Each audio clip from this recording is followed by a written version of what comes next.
Jean-Luc Petit-Renaud, journaliste gastronomique de renom, qui a marqué durablement le journalisme et la télévision française, est décédé à l'âge de 74 ans.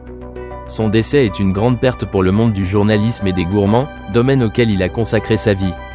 La mort de Jean-Luc Petit-Renaud a été annoncée par ses enfants à l'AFP, laissant les fans et collègues choqués par le décès d'un homme qui était synonyme d'émissions de télévision et d'articles.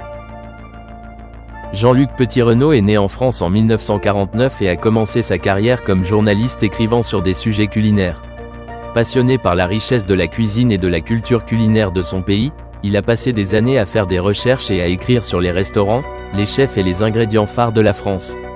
Il est l'un des premiers journalistes culinaires à avoir rendu des histoires intéressantes sur l'alimentation plus accessible au public, changeant ainsi la perception qu'ont les gens de la culture alimentaire. En plus d'être journaliste, Jean-Luc Petit-Renaud est également un animateur de télévision à succès. Il a construit une solide carrière à travers des émissions marquantes telles que « Les Carnets de Julie », où il explore et fait découvrir les spécialités culinaires de chaque région de France. L'émission a fait de lui un visage familier pour les amateurs de cuisine et a contribué à faire connaître l'importance de la cuisine française dans le contexte international. Jean-Luc Petit-Renaud a un style d'accueil chaleureux et accessible, et transmet toujours sa passion sans borne pour la nourriture, créant une atmosphère conviviale et accessible. Doté d'un sens de l'écriture aiguisé et d'une connaissance approfondie de la cuisine, Jean-Luc Petit-Renaud a écrit de nombreux ouvrages sur l'alimentation et les chefs célèbres, et collabore également régulièrement à des publications spécialisées en cuisine. Ses écrits sont toujours riches culturellement, où chaque plat n'est pas simplement une partie d'un repas mais aussi une œuvre d'art, reflétant l'histoire et les traditions de chaque région. Sa carrière d'écrivain a été largement reconnue et très appréciée dans le monde du journalisme et de l'édition. Tout au long de sa carrière, Jean-Luc Petit-Renaud a reçu de nombreux prix et distinctions, non seulement pour ses talents d'écrivain mais aussi pour son dévouement inlassable à la préservation et au développement de la culture culinaire française. Il a été une source d'inspiration pour de nombreux jeunes journalistes et experts culinaires qui souhaitent apprendre de lui la sophistication et la passion de la découverte de plats spéciaux. Jean-Luc Petit-Renaud est apprécié non seulement pour son talent d'écrivain, mais aussi pour son cœur ouvert et sa persévérance à rapprocher la cuisine de la communauté.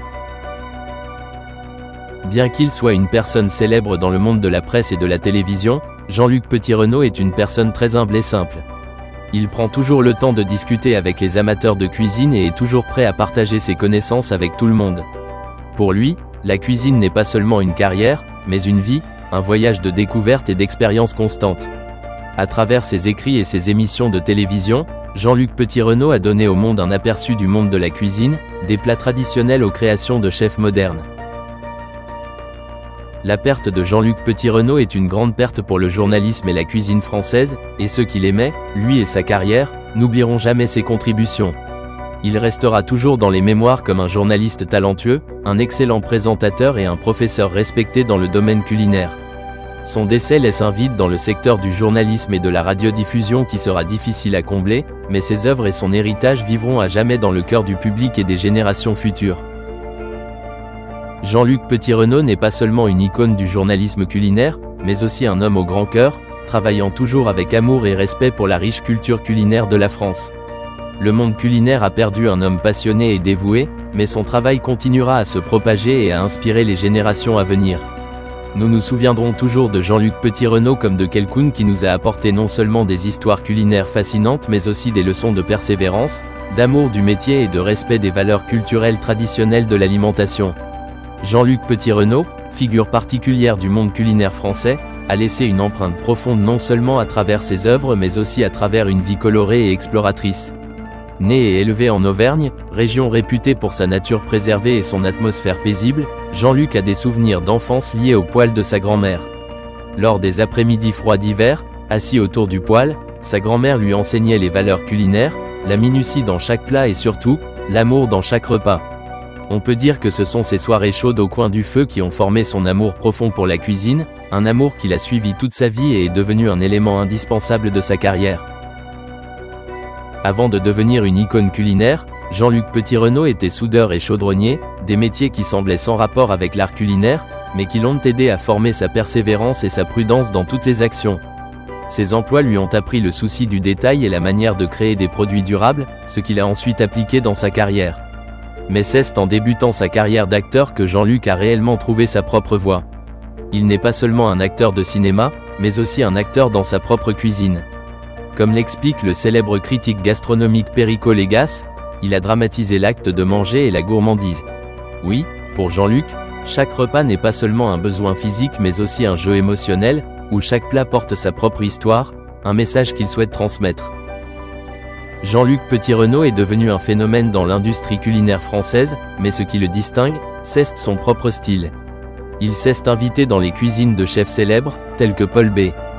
Bocuse, non pas pour apprendre mais pour partager et découvrir des secrets de cuisine uniques. Les moments où il entrait dans les cuisines des chefs n'étaient pas une intervention dans leur travail mais des moments pour lui d'explorer, d'apprendre et de transmettre ses valeurs culinaires au public. Jean-Luc remet toujours en question, défie les principes culinaires classiques pour trouver des voies nouvelles et innovantes. C'est cette curiosité et ce désir d'apprendre qui ont fait de lui un leader dans le changement et l'enrichissement de la cuisine française, tout en construisant sa propre marque distincte. Tout au long de sa carrière, Jean-Luc Petit-Renaud a eu un grand compagnon en la personne d'Yves Candeborde, célèbre chef et ami proche. Yves Candeborde se souvient toujours des sollicitations aimables de Jean-Luc et de l'intérêt qu'il portait à son travail. À chaque rencontre, Jean-Luc n'était pas seulement un ami, mais aussi un étudiant dévoué, toujours à l'écoute et apprenant des précieuses expériences de Candeborde. Tous deux partagent une passion pour la cuisine, créant et innovant ensemble des plats traditionnels, apportant de nouvelles expériences aux convives. Depuis plus de 20 ans, Jean-Luc Petit-Renaud impose son style bien à lui, faisant de lui l'une des figures les plus marquantes de l'industrie culinaire. Il a travaillé sans relâche pour construire une base solide pour sa carrière, mais n'a jamais oublié la source de sa passion, qui était l'amour de sa grand-mère pour la cuisinière. Ses plats portent toujours la marque d'une combinaison entre tradition et créativité, entre simplicité et sophistication. Il n'est pas seulement un chef, mais aussi un conteur, chaque plat est une histoire, chaque repas est un voyage. Jean-Luc Petit-Renaud nous a quittés à l'âge de 74 ans, laissant derrière lui un grand héritage pour la cuisine française. Bien qu'il ne soit plus présent, son influence perdure. Les recettes, les histoires et les leçons qu'il a laissées continueront d'inspirer des générations de chefs et de gourmands. Jean-Luc Petit-Renaud n'est pas seulement un créateur culinaire, mais un artiste, un conteur et surtout, un chercheur de perfection dans chaque repas. C'est son dévouement et sa passion qui ont fait de lui une icône irremplaçable dans le de discipline qui normalement doit se tenir quand il y a un manquement à l'obligation de dignité, finalement a été assez clément et la peine a été donc plutôt tendre vis-à-vis de cet enseignant, les deux ayant reconnu les faits, enfin voilà. Donc là, on est véritablement dans des manquements à l'obligation de dignité. Il y a bien évidemment aussi des manquements à l'obligation de probité qu'on peut voir de la part de gestionnaires. Pour après embrayer sur la deuxième catégorie, c'est les agents qui peuvent douter selon les circonstances.